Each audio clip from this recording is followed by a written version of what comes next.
दोस्तों, मैं मतीउद्दीन आप सबको क्रिकेट के फैन में खुश आमदीद कहता हूं। पाकिस्तान को न्यूजीलैंड के हाथों दूसरे मैच में शिकस्त हो गई है और इस तरह पाकिस्तानियों का जो ख्वाब था कि पाकिस्तान ओडीआई में नंबर 1 बनेगा, तो ये ख्वाब भी जो है वो चिकनाचूर हो गया। और कौन है इसका जिम्मेदार आज के इस मैच की शिकस्त का, तो दोस्तों इस पर जरा बात करेंगे प्रॉपर। अगर चैनल में पहली दफा आए हैं, वीडियो को लाइक लाजमी करें, शेयर करें और चैनल को सब्सक्राइब लाजमी करें। तो सबसे पहले मैं ये कहूंगा, आज की शिकस्त का जिम्मेदार कौन है?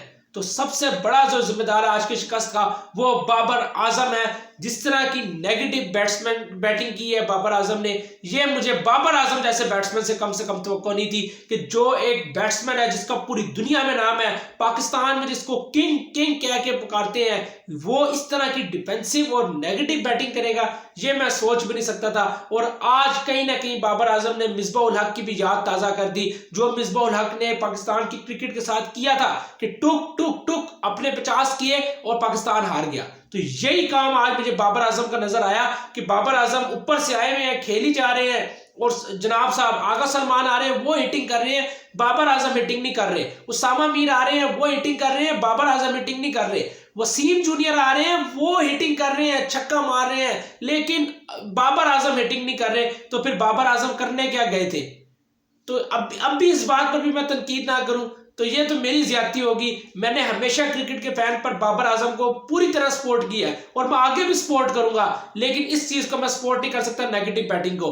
शाहिद खान रफीदी आए हैं चीफ सेलेक्टर, एक ही मकसद था पाकिस्तान टीम में अग्रेसिव क्रिकेट लेकर आना, इंटेंट लेकर आना कि हमने अग्रेसिव क्रिकेट खेलनी है। और ये किसी किस्म की अग्रेसिव क्रिकेट नहीं है।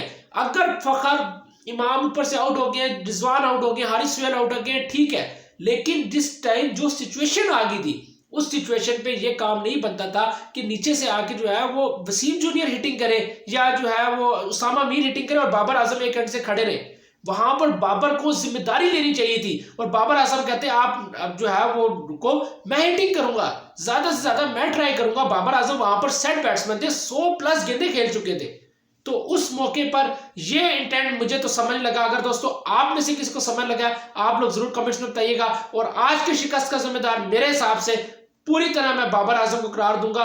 ये अप्रोच बाबर आजम की जो है वो किसी भी तरह जो है वो काबिल कबूल मुझे तो कम से कम नहीं है, और बाबर आजम को शायद खुद भी कबूल नहीं होगी कि इस तरह की बैटिंग बाबर आजम जैसे बैट्समैन से कम तवक्को नहीं थी। और आज एक और बात कहूंगा कि कोहली और बाबर का जो कंपैरिजन होता है, आज इसको भी जो है वो खत्म कर देना चाहिए, क्योंकि विराट कोहली को कभी मैंने इस तरह की नेगेटिव बैटिंग नहीं करते देखा।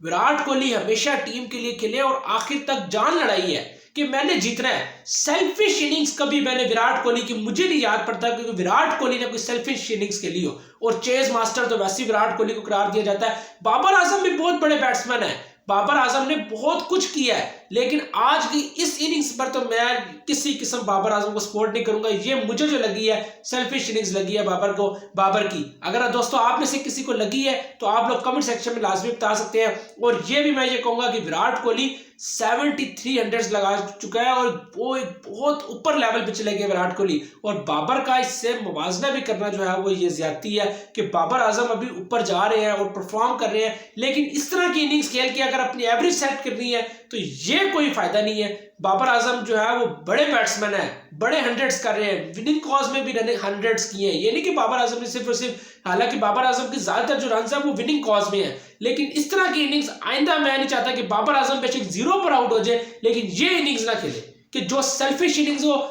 नेगेटिव इनिंग हो और जिसकी वजह से पाकिस्तान को शिकस्त हुई है। आज की अगर थोड़ी बहुत मैच की बात करें तो नवाज ने आज जबरदस्त बॉलिंग की, नसीम शाह ने जबरदस्त बॉलिंग की, लेकिन जिस तरह की पिच थी ना, उस पिच पे 260 रन ज्यादा थे। और डेवन कॉनवे को क्रेडिट जाता है कि इस पिच पर और विलियमसन ने जिस तरह की इनिंग्स के लिए वो पार्टनरशिप लगाई, वही जो है वो टर्निंग पॉइंट था। उसके बाद जब 260 का टारगेट मिला तो वहां पर नवाज इंटरव्यू देने आए थे, नवाज ने ये बात कही थी कि इतना आसान नहीं है, ऊपर से जिम्मेदारी दिखानी होगी। लेकिन वहां पर इमाम भी नहीं चले, फखर भी नहीं चले और फिर रिजवान भी स्ट्रगल कर रहे थे बहुत ज्यादा। तो मुश्किल पिच जरूर थी, बहुत ज्यादा मुश्किल पिच थी और मेरा ख्याल है कि स्कोर थोड़े ज्यादा हो गए थे, लेकिन फिर भी पाकिस्तान को चेस करना चाहिए था।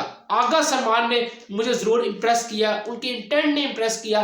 जिस तरह आगा सलमान अटैकिंग क्रिकेट खेल रहे थे, नंबर 6 पर ऐसा ही बैट्समैन चाहिए जो अटैकिंग क्रिकेट खेले, तो इस लिहाज से आगा सलमान ने इंप्रेस किया। हारिस सुहेल पर आज हारिस सुहेल को जिम्मेदारी दिखानी चाहिए थी, हारिस सुहेल नहीं दिखा सके।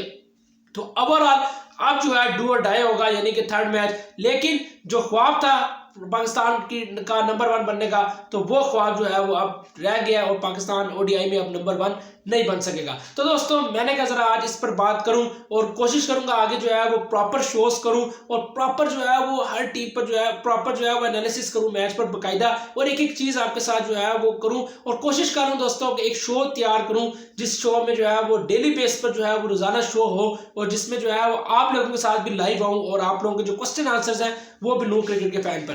तो इसके लिए भी प्रोग्राम करूं और पीएसएल तक मेरा ख्याल है ये मैं जो है रेडी कर लूंगा और पीएसएल में जो है वो कोशिश करूंगा कि एक प्रॉपर शो भी जो है वो आप लोगों के साथ होना चाहिए, जो लाइव सेशन हो जिसमें आप लोगों के सवाल हो और क्रिकेट के फैन पर उसके जवाब हो। तो दोस्तों आप लोग जो है मैच पर भी कमेंट करिएगा और ये जो लाइव क्वेश्चन आंसर वाला सेशन है अगर आप लोग इस पर भी जो है वो दिलचस्पी रखते हैं तो आप लोग जरूर कमेंट सेक्शन में बताइएगा। तो अगर आपको ये वीडियो अच्छी लगी वीडियो को लाइक लाजमी करें, शेयर करें और चैनल को सब्सक्राइब लाजमी करें। तो अभी आप अपने होस्ट मतीउद्दीन को इजाजत दें। अल्लाह हाफिज।